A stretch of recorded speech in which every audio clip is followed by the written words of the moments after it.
कौन थी अहिल्या, क्यों और कैसे बन गई थी वो पत्थर? एक लेकिन प्रश्न यह उठता है कि अहिल्या को श्राप क्यों मिला? वे पत्थर की शिला कैसे बन गई थी? भारतीय पौराणिक कथाओं की एक विशेषता यह भी है कि एक कहानी में दूसरी कहानी मिलकर एक कड़ी बनाती जाती है। अहिल्या की कहानी भी कुछ इसी तरह की है। भारतीय पौराणिक कथा संसार के अनुसार अहिल्या महर्षि गौतम की पत्नी थी। ज्ञान में अनुपम अहिल्या स्वर्गिक रूप गुणों से संपन्न थी। अपने अतुलनीय सौंदर्य और सरलता के कारण वे अपने पति की प्रिय थी। इसके साथ ही वे अपने पति के प्रति पूर्ण रूप से समर्पित थी, इसलिए उन्हें सती अहिल्या का नाम मिला था। दोनों ही पति पत्नी धर्म का पालन करते हुए प्रेम रस से परिपूर्ण दाम्पत्य का निर्वहन कर रहे थे। ऐसे अद्भुत प्रेम को अचानक एक दिन बुरी नजर लग गई। यह घटना उस समय की है। एक बार राजा इंद्र ने सूर्य देव को बुलाया और उनसे पूछा कि भारत की सबसे सुंदर स्त्री कौन सी है, तो सूर्य देव ने मना कर दिया और कहा, महाराज, मैं जब सुबह निकलता हूँ तो मुझे देखकर के सारे जीव जंतु प्राणी अपने घरों में छुप जाते हैं। मेरे में इतना तेज होता है कि लोग बर्दाश्त नहीं कर पाते हैं, इसलिए वह अपने घर में छुप जाते हैं। तो यह बात पूछनी है महाराज, तो चंद्रदेव से पूछिए। उसी समय राजा इंद्र ने चंद्रदेव का आवाहन किया। चंद्रदेव आए, बोले, महाराज बताएं क्यों बुलाया मुझे? तो राजा इंद्र ने चंद्रदेव से पूछा कि भारत में सबसे सुंदर स्त्री कौन सी है? तो चंद्रदेव ने जवाब दिया कि भारत की सबसे सुंदर स्त्री गौतम ऋषि की पत्नी अहिल्या है। 3 राजा इंद्र ने यहीं से प्लान बना लिया कि अहिल्या के साथ में मुझे छल करना है। अब राजा इंद्र ने चंद्रमा से कहा कि आप मेरा साथ दें और मैं अहिल्या के साथ में छल करना चाहता हूँ। चंद्रमा इस शर्त पर मंजूर हो गया और दोनों का प्लान के हिसाब से तैयारी कर दिए। इधर गौतम ऋषि का, जैसे कि आप लोग जानते हैं, पौराणिक के हिसाब से उनका नियम था कि सुबह 4 बजे गंगा नहाने जाया करते थे और जब मुर्गा की आवाज सुनते थे तो जाते थे नहाने के लिए। उस दिन चंद्रमा मुर्गा बंद करके आधी रात को आवाज लगाई। गौतम ऋषि उठकर के अपना कमंडल लिया और गंगा स्नान करने के लिए चले जाते हैं। इधर राजा इंद्र गौतम ऋषि का भेष बनाकर उनकी कुटिया में प्रवेश कर जाते हैं और अहिल्या समझ नहीं पाती है, यह मेरे पति हैं या मेरे साथ में कोई छल कर रहा है। उन्होंने पति समझकर के पति धर्म निभाया और दोनों का प्रेम समागम हुआ। इधर गौतम ऋषि गंगा के किनारे जाकर के जब गंगा जी में अपना कमंडल बोते हैं तो गंगा जी सोई हुई थी और जग जाती है। उन्होंने कहा, आधी रात को कौन पापी आकर मुझे जगा दिया?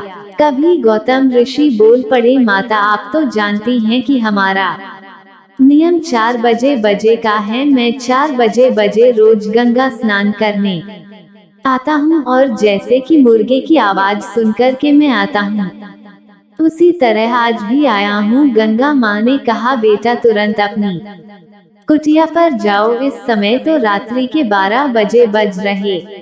आपके साथ में छल हुआ है, वापस जाओ अपनी कुटिया पर। उसी समय गौतम ऋषि तुरंत वापस आते हैं और जब वापस आकर के अपने दरवाजे पर आवाज लगाए, अहिल्या बाहर निकलो, तो साथ में इंद्र भी निकले। गौतम ऋषि के भेष में दोनों को एक ही शक्ल में देख करके अहिल्या चकित हो गई। उसने कहा, स्वामी, आप तो गंगा नहाने गए थे, तो फिर यह कौन है? इतने में गौतम ऋषि को बहुत क्रोध आता है और उन्होंने अपनी पत्नी से कहा कि तुझे अपने पराये की पहचान नहीं है, इसलिए मैं तुझे श्राप देता हूँ कि जा तू पत्थर की शिला बन जा। उसी समय अहिल्या पत्थर की शिला में स्थापित हो जाती है। उसने गिड़गिड़ाते हुए क्षमा याचना की, मुझसे गलती हो गई है, मुझे क्षमा कर दीजिए। गौतम ऋषि ने कहा कि यह कदापि नहीं हो सकता, मेरा श्राप झूठा नहीं हो सकता, और श्राप दे करके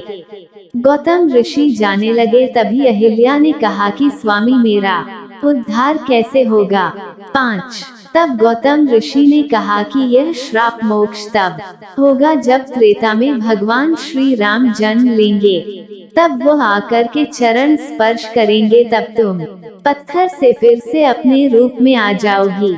उसके बाद इंद्र को श्राप दिया और कहा कि तुमने हमारे कुल में दाग लगाया है, जो मैं तुम्हें श्राप देता हूँ कि तुम्हारे शरीर में 1000 योनि प्रकट हो जाए। इसी वक्त इंद्र ने क्षमा याचना की, लेकिन श्राप मुक्त नहीं हुए और उनके शरीर में 1000 योनियों का प्रवेश होना चालू हो गया।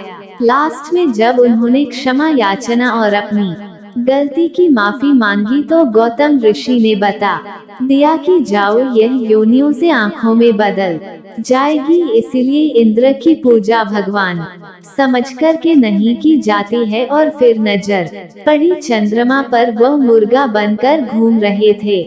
6 चंद्रमा पर जब नजर पड़ी तो चंद्रमा को भी श्राप देने के लिए तैयार हो गए और कहा कि चंद्रमा, तुमने इस गंदे काम में इंद्र का साथ दिया है, इसलिए मैं तुम्हें श्राप देता हूँ कि तुम भी एक कलंकित हो जाओ। तो इसीलिए चंद्रमा में दाग लगा हुआ दिखाई देता है, और भादों की शुक्ल पक्ष वाली रात को अगर कोई इंसान या पुरुष स्त्री चंद्रमा को देखती है तो उसके भी कोई न कोई दाग लग जाता है। इसलिए पौराणिक के हिसाब से भादों की शुक्ल पक्ष वाली रात को चंद्रमा को नहीं देखना चाहिए।